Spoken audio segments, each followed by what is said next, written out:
Assalamualaikum warahmatullahi wabarakatuh.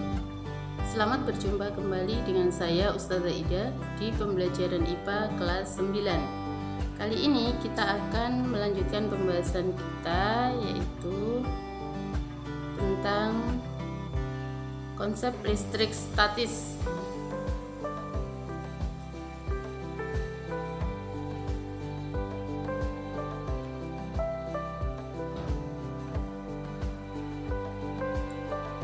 Yang pertama kita akan bahas tentang muatan listrik. Atom tersusun atas partikel subatom, yaitu ada proton yang dia bermuatan positif, kemudian neutron tidak bermuatan, dan elektron bermuatan negatif. Listrik sangat erat kaitannya dengan elektron dan proton. Karena neutron tidak bermuatan, maka neutron tidak memainkan peran di dalam listrik. Elektron adalah partikel penyusun atom yang bermuatan negatif yang mengelilingi inti atom atau nukleus. Atom yang kelebihan elektron akan menjadi bermuatan negatif dan disebut sebagai ion negatif. Contohnya adalah Cl-, kemudian OH-, dan O2-. Selanjutnya, atom yang kekurangan elektron akan menjadi bermuatan positif dan disebut sebagai ion positif. Contohnya adalah H+, Na+, dan Mg2+.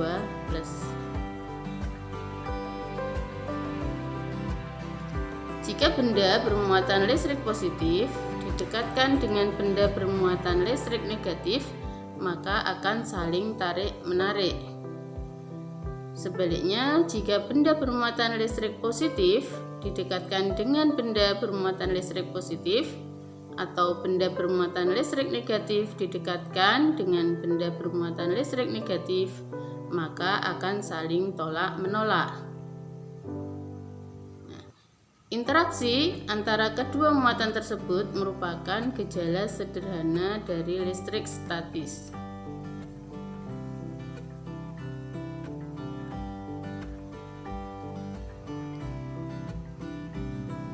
Pada umumnya, jumlah elektron dan proton pada atom-atom sebuah benda adalah sama, sehingga atom-atom pada benda tersebut tidak bermuatan listrik atau netral. Salah satu cara mengubah benda menjadi bermuatan listrik adalah dengan menggosokkan benda tersebut. Contohnya adalah pada sisir plastik yang digosokkan pada rambut kering, maka sisir plastik tadi akan bermuatan negatif karena sisir itu mengalami kelebihan elektron, yaitu elektron dari rambut berpindah ke sisir plastik.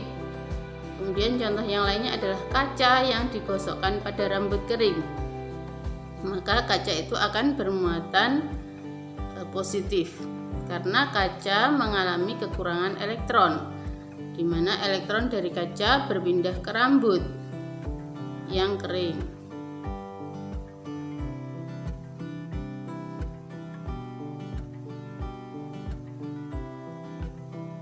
Selanjutnya kita akan membahas tentang hukum Coulomb.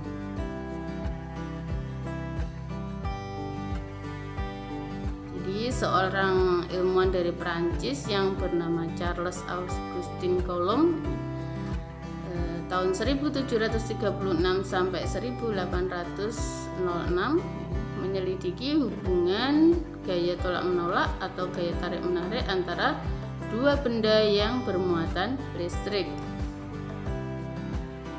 Terhadap besar muatan listrik dikaitkan dengan besarnya muatan listrik dan jaraknya antar kedua muatan tersebut, yaitu dengan menggunakan alat yang dinamakan dengan neraca puntir Coulomb.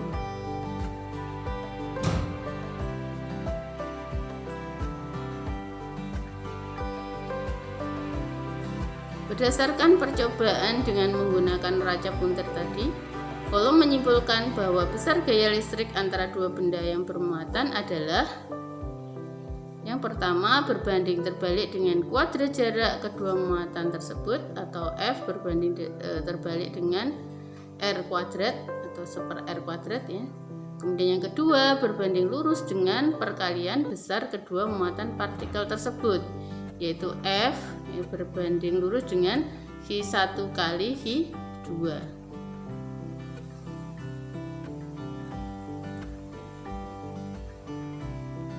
Secara matematis, rumus gaya Coulomb F dapat ditulis sebagai berikut. Jadi rumusnya adalah F sama dengan K kali Hi1 kali Hi2 per R kuadrat, di mana F-nya adalah besarnya gaya Coulomb, satuannya Newton, kemudian K adalah konstanta, yaitu besarnya 9 kali 10 pangkat 9 Newton meter kuadrat per Coulomb kuadrat. Kemudian R adalah jarak antara dua muatan, satuannya adalah meter. Kemudian Hi1 adalah besar muatan listrik pertama, satuannya Coulomb, dan Hi2 adalah besar muatan listrik yang kedua, satuannya Coulomb.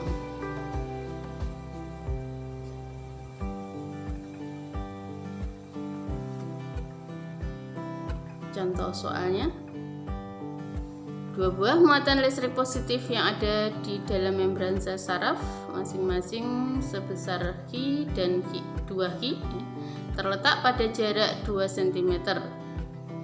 Jadi dua muatan itu besarnya Hi dan 2Hi, jarak antar keduanya adalah 2 cm ya. Hitunglah berapakah gaya Coulomb yang dialami kedua muatan tersebut jika besarnya Hi sama dengan 1,6 kali 10 pangkat negatif 19 Coulomb. Ini jawabannya. Jadi diketahui bahwa muatan 1 Hi1 sama dengan positif Hi, yaitu 1,6 kali 10 pangkat negatif 19 Coulomb. Kemudian muatan 2 yaitu Hi2 besarnya adalah positif 2Hi, yaitu 2 kali 1,6 kali 10 pangkat negatif 19 Coulomb, hasilnya ada 3,2 kali 10 pangkat negatif 19 Coulomb. Jarak kedua muatan yaitu R adalah 2 cm, sehingga harus dijadikan meter. 2 cm menjadi meter harus dibagi 100, sehingga hasilnya 2 kali 10 pangkat negatif 2 meter. Kemudian konstanta diketahui dari rumus tadi adalah 9 kali 10 pangkat 9 Newton meter kuadrat per Coulomb kuadrat. Kemudian yang ditanyakan adalah gaya Coulomb dari kedua muatan. Karena sama-sama positifnya, berarti kedua muatan itu saling tolak menolak, sehingga gaya tolak antar kedua muatan tersebut adalah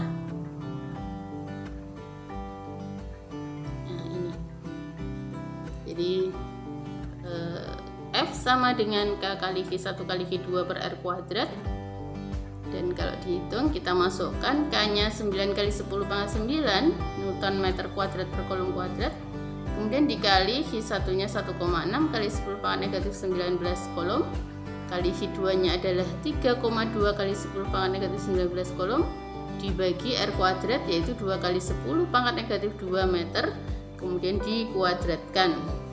Hasilnya adalah 11,52 kali 10 pangkat 25 Newton meter kuadrat Coulomb kuadrat, kemudian per Coulomb kuadrat ini dari sini, kemudian ini meter kuadrat, sehingga hasilnya adalah Newton kuadrat dan meter Newton meter kuadrat Coulomb kuadrat dibagi Coulomb kuadrat meter kuadrat, hasilnya tinggal Newton saja, sehingga hasil terakhir adalah 11,52 kali 10 pangkat negatif 25 Newton.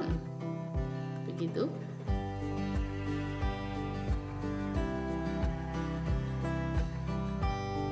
Kemudian soal yang kedua.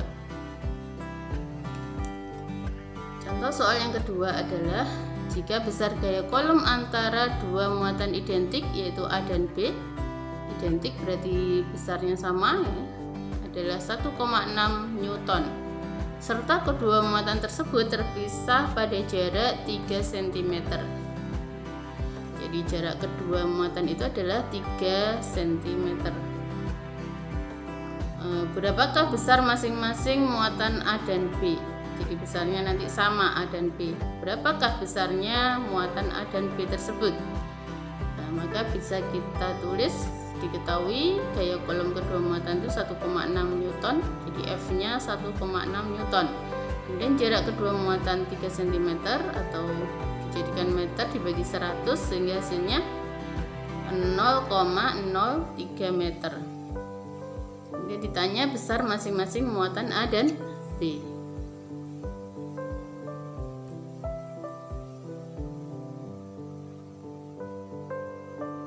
Nah, ini jawabannya. Jadi muatan A dan B identik sehingga QA sama dengan QB.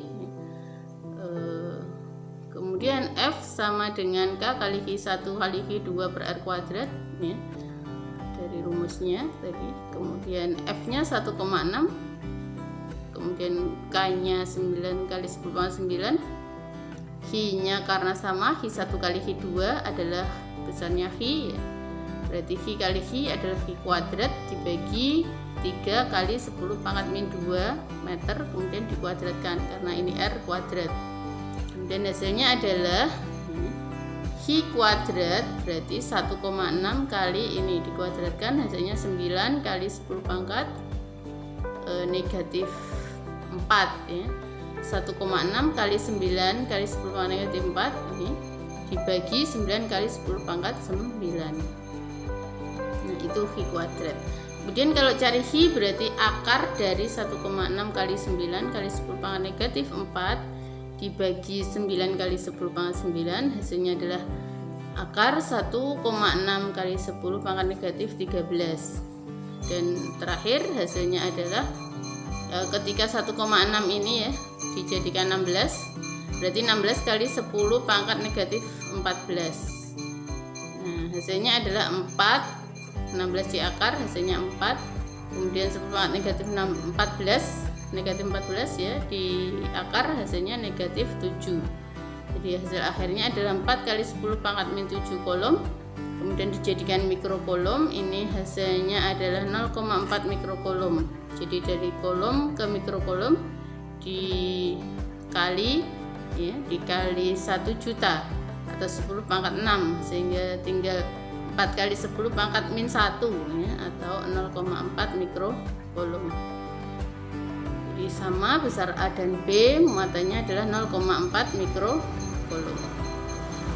Demikian soal yang kedua ya. Semoga bisa dipahami dengan baik. Sekian video dari saya, semoga dapat menambah ilmu kita dan bisa difahami ya, dengan baik.